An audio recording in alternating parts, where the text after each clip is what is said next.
bienvenidos a la entrevista del día. El tema que nos convoca en esta oportunidad es abordar los sobreprecios y vínculos familiares en compras públicas, ¿cierto?, a empresas creadas en pandemia. Un tema que ha hecho público CIPER Chile en un reportaje, pero que bien hace ya varios meses habíamos tratado en Antofagasta Televisión a propósito de la adjudicación de millonarios recursos, ¿cierto?, en torno a la pandemia. Empresas que incluso se habían creado hace un mes antes de adjudicarse estos recursos. Vamos a conversar de este tema en esta oportunidad con Carlos Gajardo, abogado y exfiscal también del Ministerio Público. Carlos, muchísimas gracias por conversar con nosotros acá en Antofagasta Televisión. Muchas gracias por la invitación y dispuesto a conversar sobre estos importantes temas. Carlos, nosotros en Antofagasta Televisión hace algunos meses, a través de algunos columnistas, notas de prensa, abordamos este tema y nuevamente ahora, ¿cierto?, después de 3 o 4 meses, CIPER Chile vuelve a tocar un tema que nosotros en Antofagasta Televisión lo hemos llevado, pero que llama la atención aquí un poco el silencio desde la clase política y desde lo que se ha hecho para pesquisar casos como estos. ¿Qué te parece primero preguntarte, ¿cierto?, por esta publicación en particular y lo que algunos dicen pareciera ser un verdadero modus operandi, ¿cierto?, de la forma de entregar recursos a empresas públicas en estas condiciones? Bueno, lo que sucede es que la corrupción siempre aprovecha todos los espacios disponibles para poder hacer negocios ilícitos. Y justamente la pandemia permite esta situación porque exige que muchos de estas contrataciones el Estado las tenga que hacer con mucha rapidez, sin tener por tanto espacio para poder hacer tantas, diría yo, licitaciones abiertas, y eso es un espacio donde puede haber entonces corrupción.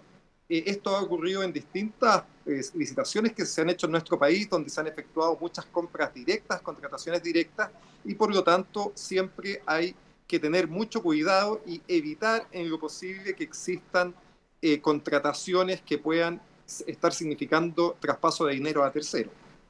Ahora, Carlos, los antecedentes en el caso de acá de Antofagasta y de lo ocurrido en esta zona fueron puestos a disposición por parte de Contraloría, ¿cierto? Es decir, el Consejo Regional va, reúne antecedentes, pide explicaciones un poco al intendente de la época en esa oportunidad y pone a disposición de la Contraloría. Bien sabemos que para muchos la Contraloría ha quedado al debe en muchos de estos temas, es decir, no alcanza a veces con el tiempo lograr que aquello tenga una rapidez también para la ciudadanía o que dé cuenta de esas explicaciones. Para ti, ¿cómo está funcionando hoy día también la Contraloría? ¿Para muchos es un órgano que se debe revisar o está siendo lo suficientemente eficiente hoy? Bueno, siempre hay espacios de mejora. En general, este tipo de acciones ilícitas se hace al amparo de la oscuridad, intentando evitar el control de las autoridades, y es por eso es que permanentemente también los organismos de fiscalización tienen que extremar sus habilidades para poder descubrirlo. En el caso en cuestión, siempre podemos estar en presencia de conductas cercanas al tráfico de influencia o a las negociaciones incompatibles. Varios de los casos que se han destapado en CIPER dice relación con contrataciones que se han efectuado por parientes de las personas que tenían que tomar las decisiones, y eso típicamente puede configurar un delito derechamente de negociación incompatible o de tráfico de influencia. Y por lo tanto, tanto la Fiscalía como también la Contraloría como organismos de fiscalización tienen que estar muy atentos para poder pesquisar este tipo de conductas y extremar las habilidades y las posibilidades que la ley les da en sus respectivas funciones de fiscalización. Ahora es más difícil efectivamente cuando hay un vínculo familiar, pero también se ha dicho, por ejemplo, un vínculo de amistad, Carlos. Entonces aquí ¿podría uno constituir también ese vínculo de amistad? Aquí en este caso se dice que quienes se adjudicaron cada una de esas licitaciones, y en algunos casos ni siquiera por licitación, sino vía trato directo, correspondería a un círculo de amigos, prácticamente un partido en cuestión, en este caso Renovación Nacional, por ejemplo, en la zona. ¿Es fácil el poder que se confirme a lo mejor un tráfico de influencias también bajo esta figura de un vínculo de amistad? En general, toda la normativa que tiene que ver con negociación incompatible apunta más bien a vínculos familiares, más que a lazos de amistad. El tráfico de influencias sanciona a las personas que efectúen esta actividad, que trafiquen influencia, pero obteniendo algún tipo de beneficio. Por lo tanto, preferir a un amigo simplemente no constituye en principio delito si es que no se está recibiendo un dinero ilícito de alguna manera. Obviamente, el que no sea posible de configurar un delito no implica necesariamente que la conducta sea adecuada. Cada persona que está en un cargo de administración del Estado y que debe, por lo tanto, gastar fondos de todos los chilenos, tiene que procurar siempre que ese gasto sea eficiente, en las mejores condiciones posibles y que el Estado entonces cada peso que invierta lo realice de una buena manera. Creo que también eso, por cierto, es aplicable a todas las autoridades donde no puede preferirse simplemente hacer negocios con amigos, porque además hay la posibilidad de que existan conductas de corrupción es mucho más alta por evidentemente la cercanía que tienen las personas que están a un lado y al otro del escritorio. Para muchos y desde el Consejo Regional, por ejemplo, cada uno de los consejeros se respalda asegurando que la información se puso a disposición de Contraloría, pero para muchos se debe ir más allá, es decir, lograr establecer en tribunales o ante los organismos que corresponden, en este caso la Policía de Investigaciones, pedir que se haga una pesquisa de esto. ¿Cuál sería también el llamado a esa clase de política, en definitiva, de supervigilar también aquel gasto público, aquel gasto fiscal y la correcta adjudicación muchas veces, cierto, de esos dineros? Mira, me parece evidente que dentro de lo que ha sucedido en nuestro país es que la corrupción y sobre todo la impunidad consecuente que ella ha tenido ha sido una de las causantes más importantes del denominado estallido social.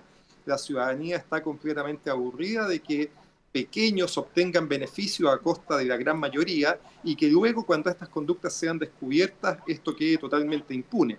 La clase política debiera ser especialmente cuidadosa de que en los negocios que haga el Estado exista total transparencia y que no existan espacios donde pueda obtenerse ganancias indebidas. Y esto es un asunto transversal. Efectivamente, hoy día nos está gobernando una coalición de centro derecha y por lo tanto, naturalmente, las posibilidades de que existan actos de corrupción está más cercana a que sean personas vinculadas a esa corriente política, ¿no? Porque es justamente la que tiene hoy día el poder. Pero esto no es distinto si es que es otra corriente política o si es un alcalde de otra tendencia política que pueda estar involucrado en estos hechos. Lo importante es generar una conciencia más allá de quién está transitoriamente gobernando. Siempre el que gobierna lo hace de una manera transitoria, establecer una conciencia de que todo gasto que se realiza debe regirse por los principios de la probidad y de la transparencia. Carlos, evidentemente la crisis de confianza en las instituciones es algo que está bien arraigado y que bien señalaba, ¿cierto?, se manifiesta con mayor fuerza, ¿cierto?, post 18 de octubre. También leíamos hace un tiempo que veía usted con muy buenos ojos, por ejemplo, lo que ocurre en un caso también de corrupción acá en la zona de Antofagasta con la condena, ¿cierto?, y la sentencia que se aplica en este caso a Karen Rojo, exalcaldesa de la comuna de Antofagasta. ¿Se necesitan más ejemplos como esto? ¿Esa situación realmente la ve como un precedente interesante o importante de abordar para lo que pueda venir en el país en adelante?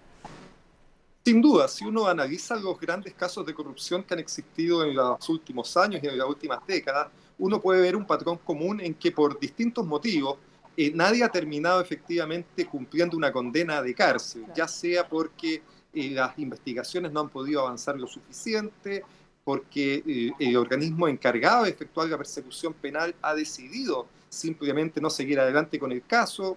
Estamos pensando, por ejemplo, en el tema de SQM, donde se suspendió condicionalmente la causa, en el tema Penta, donde se decidió suspender la persecución contra un senador de la República, Iván Moreira, o no presentar cargos de cohecho en contra de los controladores, etcétera, o en los casos en que se lleva adelante y se obtienen sentencias condenatorias por el marco penal y por una comprensión muy generosa respecto a las atenuantes. En definitiva, las penas que se aplican son penas de firma, de clases de ética y que no tienen un reproche en la cárcel que sea efectivo. Y por eso es que el caso de Karen Rojo es un caso muy interesante de analizar, porque efectivamente tanto la Fiscalía como el Tribunal Oral se tomó muy en serio la persecución de la corrupción, no permitió establecer como circunstancias atenuantes, por ejemplo, una supuesta colaboración u otra que hubiera permitido a la condenada cumplir en libertad y le aplicó una pena de 5 años y un día que deberá cumplir de manera efectiva. Esperamos que este fallo sea ratificado por las instancias superiores y que en definitiva marque un precedente de que en Chile las personas que efectúan actos de corrupción, sobre todo si son altas autoridades, van a terminar en la cárcel.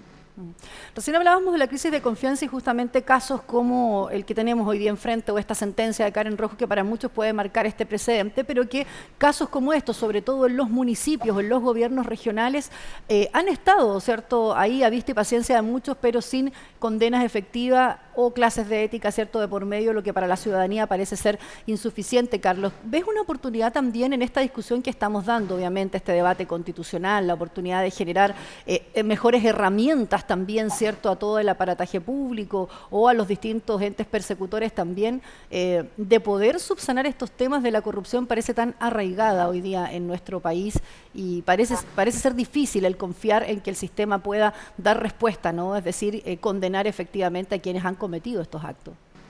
Bueno, estamos en un momento que yo creo que es un momento bisagra para poder efectivamente avanzar en estos temas. Y yo diría que en el ámbito constitucional hay dos maneras. Por una parte, establecer como principio fundamental de nuestra convivencia los principios de la transparencia y de la probidad. La Constitución establece la obra gruesa de la arquitectura jurídica, ¿no? Y por lo tanto, en esa obra gruesa creemos que tiene que estar muy bien plasmado como principio ordenador para todo el sistema, tanto la probidad como la transparencia. Hacia abajo serán las leyes las que en su momento tendrán que modificarse y establecer sanciones mucho más efectivas para los actos de corrupción. Y en segundo término, en la Constitución también se establece la manera en que se distribuye el poder. Y desde ese punto de vista necesitamos asegurar de una forma mucho más efectiva, por una parte, la autonomía de la Fiscalía para poder efectuar sus investigaciones y por otra parte la independencia del Poder Judicial para tomar las decisiones. Autonomía e independencia son dos conceptos claves y ello se asegura fundamentalmente en estos poderes mediante sistemas de designación de altas autoridades que no dependan tanto como es hoy de la clase política. Hoy día lo que tenemos es un sistema en que el Poder Judicial, por una parte, sus altas autoridades, básicamente la Corte Suprema, y el Ministerio Público, el Fiscal Nacional, se rigen por un sistema en que el poder político tiene una injerencia demasiado amplia que impide que luego, una vez ejerciendo sus cargos, exista efectivamente autonomía e independencia. Carlos, y finalmente, ¿sientes que este Chile de hoy, que muchos aseguran que no tiene retorno, que lo que pasa después del 18 de octubre en definitiva nos tiene que llevar a cambiar muchas cosas, sientes que es un país más preparado para ser más transparente, más probo y que en definitiva se puedan equiparar? Y voy aquí, por ejemplo, a temas de derecho medioambiental, es decir, cuando grandes empresas mineras, por ejemplo, en esta zona eran capaces de hacer y deshacer sin tener una contraparte. Hoy día movimientos organizados, abogados, quizás ambientalistas han ido equiparando el tema. Y así podríamos tener muchos ejemplos en que en definitiva, cierto, el país ha ido avanzando. ¿Sientes que es distinto este Chile de hoy y que estamos preparados para ser más transparentes y más probos? Tengo la esperanza de que así sea, pero no creo que sea una batalla ganada. No creo que hayamos, después del 18 de octubre, establecido un sistema distinto que nos permita mirar hacia atrás y decir estas cosas no van a volver a suceder. Yo creo que estamos en un camino, estamos en una construcción, por eso es muy importante el momento constituyente, elegir a las mejores personas, que hay una fuerte participación, tanto al momento de efectuar el voto como al momento de efectuar propuestas que emanen de la propia ciudadanía y que podamos construir una sociedad distinta en que estos principios sean rectores, donde cada vez más la trampa, el ganar pequeñas ventajas, el obtener mediante la colusión, la corrupción, ingresos indebidos, etcétera, sean conductas que estén cada vez más proscritas. La delincuencia tampoco de este tipo, la delincuencia de cuello y corbata no la vamos a eliminar, sin duda, pero sí podemos construir un sistema donde tengamos muchas mayores formas de castigarla, de perseguirla, de que no salga gratis. Hasta acá tenemos mucha experiencia de que muchos delincuentes de cuello y corbata han sacado gratis sus delitos, se han enriquecido a costa de la mayoría de los chilenos, y yo tengo la esperanza que en este camino que se está construyendo eso no siga ocurriendo con tanta facilidad, que se puedan dar castigos efectivos y que por lo tanto en definitiva tengamos una sociedad efectivamente mucho más meritocrática, más competitiva y finalmente más democrática. Carlos, muchísimas gracias por habernos acompañado, de esperar que esa esperanza que también dice, ¿cierto?, se vaya quizás materializando. Yo creo que Chile espera, en definitiva, tener un país así, mucho más transparente, sobre todo cuando uno piensa del tema que comenzamos hablando en esta entrevista, donde se aprovechan de la pandemia, la corrupción metida en la pandemia, ¿cierto?, algo tan difícil que nos ha tocado también enfrentar. Así que muchísimas gracias por acompañarnos. Gracias a ustedes y los felicito que estén preocupados por estos temas que yo creo que son tan importantes para la ciudadanía. Así que siempre un agrado estar en contacto. Muchas gracias por la invitación. Gracias, Carlos. Bien, conversábamos ahí de uno de los temas que lamentablemente, ¿cierto?, hemos estado abordando en la palestra pública nuevamente cuando hechos de corrupción comienzan, ¿cierto?, a asociarse y ahora a temas relacionados con la pandemia, que por ahí haciendo cita también al propio Twitter que publicaba Carlos Gajardo, decía, se puede ser más miserable, decía él, y por eso conversábamos con él abordando precisamente estos temas. Gracias por acompañarnos en la entrevista del día, nos reencontramos como siempre en este espacio.